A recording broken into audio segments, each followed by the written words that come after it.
क्या इंडिया की team Iraq की टीम को हरा सकती है in the upcoming Kings cup? And क्या है पूरा का पूरा इराक का स्क्वाड एंड कुछ ऐसे प्लेयर्स जो इंडिया को काफी ज्यादा ट्रबल में पहुंचा सकते हैं by their good game style play. Hey guys, welcome back to my channel. And अगर आप चैनल पे पहली बार ही आए हो तो make sure you subscribe to this channel, क्योंकि यहाँ पे आपको इंडियन फुटबॉल पे डेली रिलेटेड वीडियोस मिलती रहती हैं। So make sure you subscribe यार। सो इराक वर्सेस इंडिया होने वाला है 7 सितंबर को in the upcoming Kings cup. तो कहीं ना कहीं इराक की टीम, हम सबको पता है कि they are one of the favourites to win the King's Cup. But squad उनका कल अनाउंस हो चुका है। इराक की फुटबॉल एसोसिएशन ने अनाउंस कर दिया कल स्क्वाड, एंड उन्होंने 23 मेंबर्स का स्क्वाड सेलेक्ट करा है, जिसमें 9 प्लेयर्स ऐसे हैं जो कि यूरोपियन लीग्स में खेलते हैं।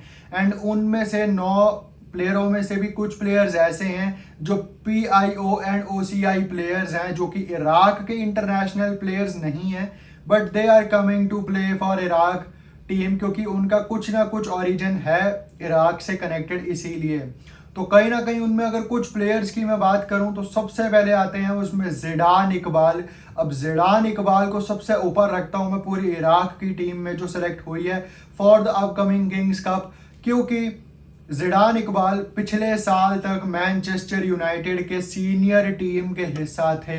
यस, सीनियर टीम के हिस्सा थे ज़िडान इकबाल। जो मैनचेस्टर यूनाइटेड के फैंस हैं उनको पता होगा कि कौन है ज़िडान इकबाल, एंड बहुत ही ज़्यादा पोटेंशियल है उस लड़के में। सिर्फ 20 साल का है वो, अटैकिंग मिडफील्डर है वो, बट करंटली इस टाइम वो खेल रहा है एरेडिवीजी में, जो कि नेदरलैंड्स की टॉप टियर है। तो उसमें ज़िडान इकबाल अभी खेल रहा है, क्योंकि पिछले साल उन्होंने छोड़ दी थी फिर लास्ट में मैनचेस्टर यूनाइटेड, क्योंकि गेम टाइम इतना ज़्यादा नहीं मिल पाता था। 20 साल के लड़के को मैनचेस्टर यूनाइटेड में इतना ज़्यादा गेम टाइम मिलेगा भी नहीं, we all know that.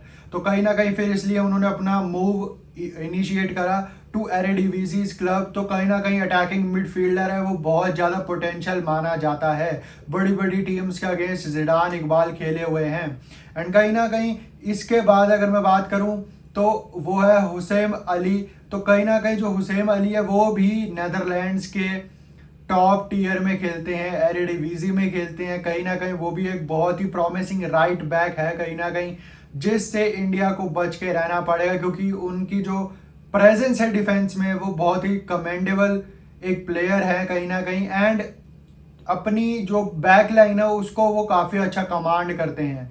And जो बाकी प्लेयर्स हैं, अगर मैं बाकी जो 7 प्लेयर्स हैं उनकी मैं बात करूं जो यूरोपियन लीग्स में खेलते हैं, तो उसमें 2-3 प्लेयर्स ऐसे हैं जो स्वीडिश लीग्स में खेलते हैं, स्वीडन की फर्स्ट ईयर में, सेकेंड ईयर में खेलते हैं।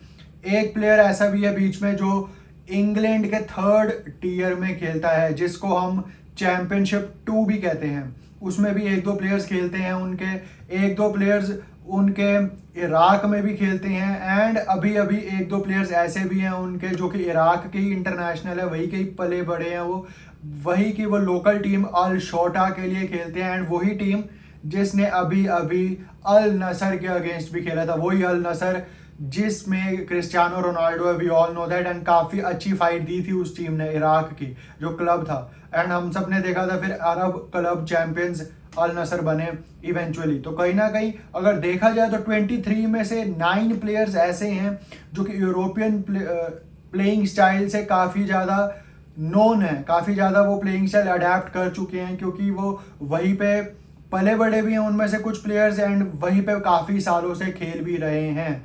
तो सबसे बड़ा जो मैं थ्रेट मानता हूँ वो ज़िडान इकबाल है कहीं ना कहीं, क्योंकि इन सब में सबसे ज़्यादा प्रोफाइल जो है जिस प्लेयर की, जिसके पास एक्सपीरियंस के साथ साथ टैलेंट जिसके पास है सबसे ज़्यादा, वो मैं ज़िडान इकबाल को देखता हूँ। एंड वो स्टार्ट भी करेंगे अगेंस्ट इंडिया। तो कहीं ना कहीं एक इंडिया को देखना पड़ेगा कि कैसे वो ह्यूज बिल्डअप वाले इराकी प्लेयर्स से कैसे वो अपने आप को टैकल कर पाते हैं, क्योंकि जो मिक्स एक बैच सेलेक्ट करा है इराक की फुटबॉल एसोसिएशन ने, इसमें हमारे को एज वाले प्लेयर्स भी देखने को मिलेंगे, 30+ वाले भी, बट ज़्यादातर प्लेयर्स जो है वो यंग प्लेयर्स हैं, क्योंकि इराक की फुटबॉल का सिस्टम इतना अच्छा है कि वो उनके पास अलग अलग डिवीजन के अलग अलग प्लेयर्स हैं, अलग अलग एज ग्रुप्स के। अगर मैं बात करूं सिस्टम की, तो सिस्टम उनका इतना अच्छा है इराक की फुटबॉल का कि मैं खुद हैरान हो गया कि कैसे एक ही टाइम पे उनके अंडर 23 एशियन कप क्वालिफायर्स की भी तैयारी चल रही है उनकी कंट्री में, उसकी भी बैच तैयारी कर रहा है उनका अंडर 23 वाला जो है, वहीं पे जो फुटसाल का एशियन कप क्वालिफायर्स है अक्टूबर में, उनका भी कैंप ऑलरेडी स्टार्ट हो चुका है इराक का। तो कहीं ना कहीं अब जो 25 अगस्त से किंग्स कप का भी जो उनका कैंप है वो भी स्टार्ट हो जाएगा। तो एक टाइम पे उनके 3 एज ग्रुप्स अलग अलग ट्रेन कर रहे हैं, अलग अलग कैंप्स चल रहे हैं उनके। एंड जिस टूर्नामेंट में अभी 2 महीने पड़े हैं फुटसाल की, अगर मैं बात करूं फुटसाल एशियन कप क्वालिफायर्स की, उसका भी ऑलरेडी कैंप स्टार्ट हो चुका है इराक का। तो कहीं ना कहीं ये दिखाता है कि इराक की टीम कितनी ज़्यादा सिस्टम उन्होंने अपना स्ट्रॉन्ग बनाया हुआ है कि हमारे को अपनी टीम को बढ़िया रखना ही रखना है, हमने टॉप में आना ही आना है एशिया की। एंड उनका वर्क भी फिर वो सिस्टम वैसे ही कर रहा है। बट यहाँ पे अगर हम इंडियन सिस्टम की बात करूँ, मैं इंडिया की टीम की बात करूँ, तो हम स्ट्राइकर्स से ही आगे नहीं मूव ऑन कर पा रहे। हम अपनी प्रोबेबल के स्क्वाड में राहुल केपी, मनवीर सिंह, ऐसे प्लेयर्स को हम सेलेक्ट कर रहे हैं, ईशान पंडिता को हम सेलेक्ट कर रहे हैं। नो डाउट ईशान पंडिता में बहुत अच्छी एक पोटेंशियल मैं देखता हूँ, बट क्या इस टाइम पे शिवा शक्ति और गुरकीरत सिंह को ट्राई नहीं देना चाहिए था? जब आपके पास captain, leader, legend Sunil Chhetri नहीं है तो आप यंग लैड्स को भी जगह दे सकते हो, क्योंकि आप मनवीर सिंह, ईशान पंडिता एंड राहुल केपी, इन सब को तो आप ऑलरेडी काफ़ी चांसेस दे चुके हो। तो रहीम अली को मैं कैसे भूल गया, सॉरी। तो इन सब प्लेयर्स को तो आप काफ़ी चांसेस दे चुके हो, ये अपने आप को नहीं प्रूव कर पाए। तो क्या आपको नहीं बनता था कि गुरकीरत सिंह को, जिसने अभी अभी गोल भी मारा है मुंबई सिटी एफसी के लिए, एंड जो शिवा शक्ति है काफ़ी अच्छा सीजन रहा है, तो उनको आप ट्राई कर सकते थे स्क्वाड में?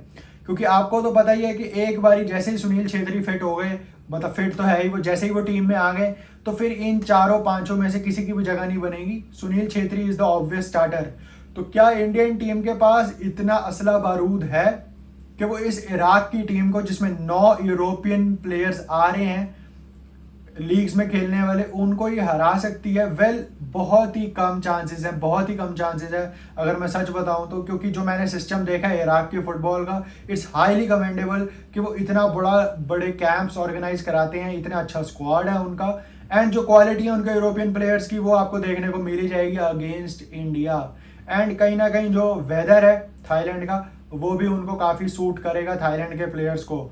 बट लेट्स सी कि इंडिया की जो टीम है वो फिजिकलिटी में आई डोंट थिंक इराक के प्लेयर्स को ज़्यादा बीट कर पाएगी। बट यस, अनवर अली, संदेश ढिंगन, आकाश मिश्रा, निखिल पुजारी, वी ऑल नो दैट कि किस कैलिबर के प्लेयर्स हैं वो भी। कहीं ना कहीं इतना अंडर एस्टिमेट नहीं कर रहा हूँ मैं अपनी इंडियन टीम को, बट कहीं ना कहीं जो लैक ऑफ क्वालिटी है इन चारों की क्वालिटी वर्सेस जो इराक के डिफेंस की क्वालिटी होगी, अटैक की क्वालिटी होगी, उनके मिडफील्ड की क्वालिटी होगी उनकी, आई थिंक कहीं ना कहीं वो डिफरेंस मेकर जरूर होगी between India and Iraq. But let's see कि कैसे इंडिया वर्सेस इराक का मैच अप्रोच करती हैं दोनों की दोनों टीम्स। तो यही थी आज की वीडियो। अगर आपको पसंद आई हो तो लाइक, शेयर एंड सब्सक्राइब जरूर कर देना। Till then